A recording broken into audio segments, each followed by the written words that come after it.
Father Matt. Good, how are you? You brought your jacket with you. I did, just in case. Oh no, you're set. Oh yeah?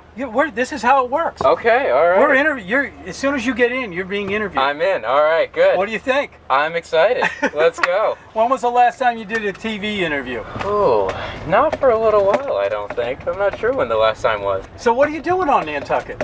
So, this is my summer assignment. I was ordained in June, and the bishop assigned me here for the summer, which is not complaining about it. So, where are you from? I'm from Attleboro, Massachusetts, just outside of Providence, Rhode Island. And, yeah, not too far away. And what was it like, was it preschool? Is that what you call it? I mean, basically, becoming a priest? I went to preschool, yeah. Right? Not to be confused with preschool. Yes, not to be confused. Seminary. It was great. It was a great experience. I had a wonderful 6 years in the seminary. 6 years? 6 years, yeah. Where did you study? St. John's in Boston. Okay. And it really was a very blessed time. It really was very good. 6 years. What did you study? What does a priest study in 6 years? Yeah, so what kind of things? A lot. Yeah. So you do 2 years of philosophy, and that's important. Did you do it specifically to become a priest? Yeah. You knew? Yep. So I went to college first. Okay. And then after college, I applied to my home diocese, the Fall River Diocese, where we are now, and and then I entered the seminary, and you do 2 years of philosophy and then 4 years of theology. What's the purpose of philosophy? I understand the theology. Why philosophy? That's a good question. A lot of people ask that. It's so that you have a good grounding on how to think, and just kind of, you're able to, there's a lot of terms that theology borrows from philosophy.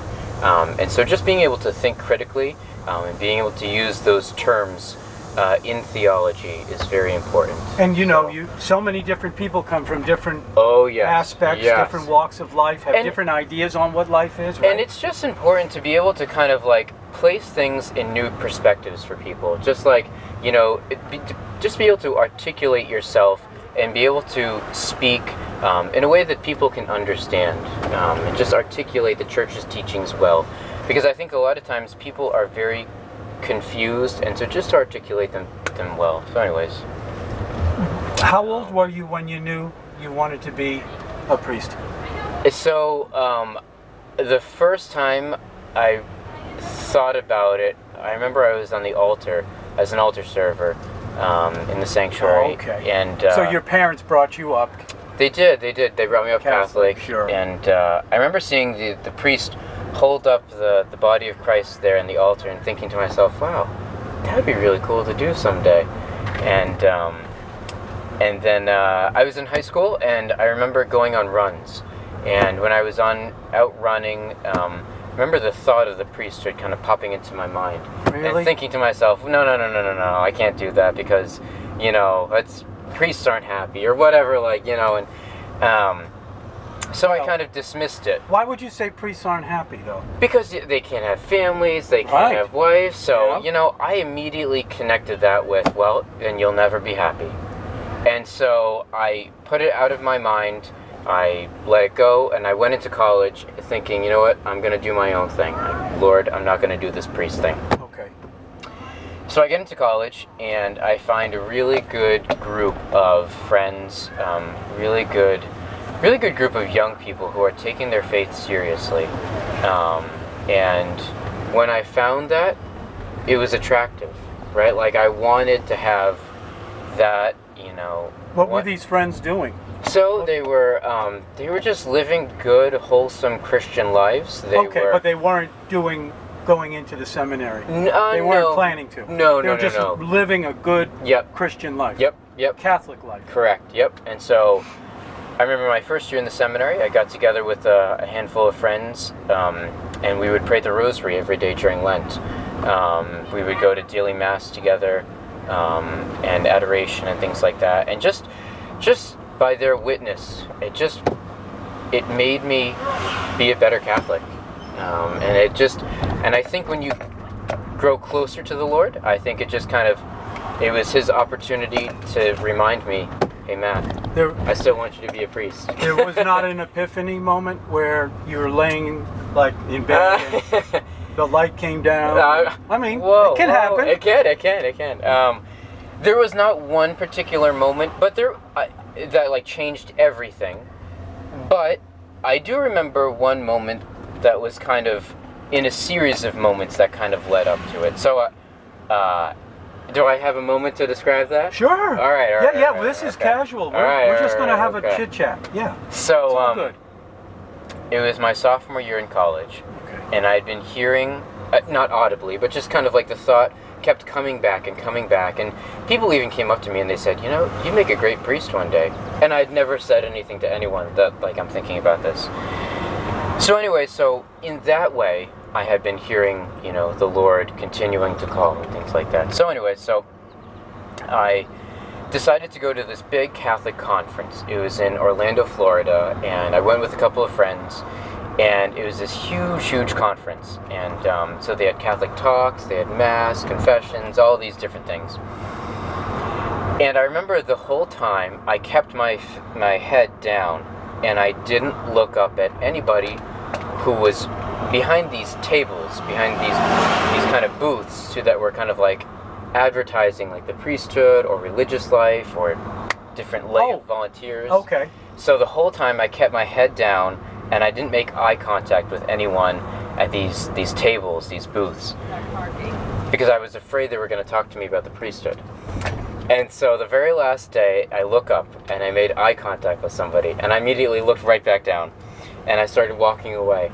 And then all of a sudden I hear, "Hey, how's it going?" And I was like, "Oh shoot, he saw me." So I went over and I decided. Who was it? It was a guy who was in formation for the priesthood. And I was like, well, all right, I'll go over, I'll have a nice little casual conversation, and I'll get on with my life, you know, on my merry way. And so he was behind a booth or something? Yeah, he's behind one of those tables. So he was recruiting. Yeah. So anyway, so I walk over and have a conversation with him. I said, "So what did you do before you entered, you know, the seminary?" And he's like, "Well, I was an environmental engineer in Chicago." And I was like, "Oh, interesting." Because, a little bit of background, I was studying music and environmental science when I was in college as my majors. And so I made kind of the connection in my mind, like, oh, environmental science, environmental engineering, a little bit of connection there. Mm-hmm. So, and then he says, "But then I found life unfulfilling, and I quit my job, and he followed the Lord's call to the priesthood." And I just, like, at that moment, I kind of realized that, like, the Lord was saying, "Matt, no matter what you have in mind for your life, it will not fulfill you in the way that you plan it to, and the only way for you to live with the fullness of life, the fullness of joy, is to follow me and to be my priest." And so I was like, all right, this is something I can't put off any longer. I've got to face it. I've got to deal with it. Any apprehension? I mean, you know, when you were younger, you said in high school, you were thinking, well, priests are not going to have any fun. Yeah, right. I mean, that's still there. Yep, right. That didn't change. Did you say, I'm going to have fun before I become a priest? No, I realized that if this is what the Lord is calling me to, He's going to be faithful, and He will fill me with the joy, and even an ever greater joy than I could have had with family or my own, you know, career desires or anything like that. Not that anything of those things are bad. They're not, you know. Right. But I just realized. I'm going to have to ask you about some stuff because of what's especially in the news right now. Yep. Do you think priests should be able to get married? So, if the Pope said, "Okay, that's it. Yeah. I've had enough. The church has had enough of this. Yeah. We're going to let you guys get married if you want." Yep. I mean, you're going to be like Episcopals, basically. Right? Right. I mean, what do you think of that? Yeah, that's so I won't be able. Are you allowed to say anything anyway? Are you allowed to disagree? Yeah, okay. Yeah. Right. I probably won't be able to give the full answer that is necessary, but just a couple of thoughts. Sure. I think so. Celibacy is the term for when priests, you know, don't get married. Yeah. And so when you're ordained you take the promise of celibacy when you're ordained as a deacon right before priesthood. Anyways, so in that ordination, what happens is the words are, do you, I'm kind of paraphrasing, but it's basically like, do you give your entire life to the Lord so that you can serve Him and His church with an undivided heart? Meaning that I give my life and my heart so fully to God that to give it to, to a wife and to a family would in some way be dividing my heart from giving it completely to the Lord and to the church. Does that make sense? Yes.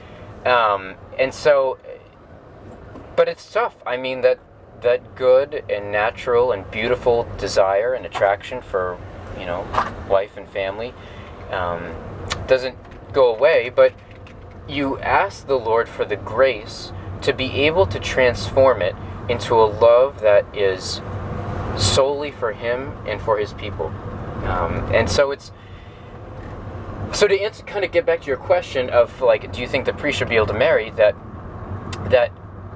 I think that when it's lived out well and correctly, celibacy is the way in which priests give themselves entirely to their people. And you can tell when that happens, because people say, wow, I'm so glad that Father came and visited my mother in the hospital.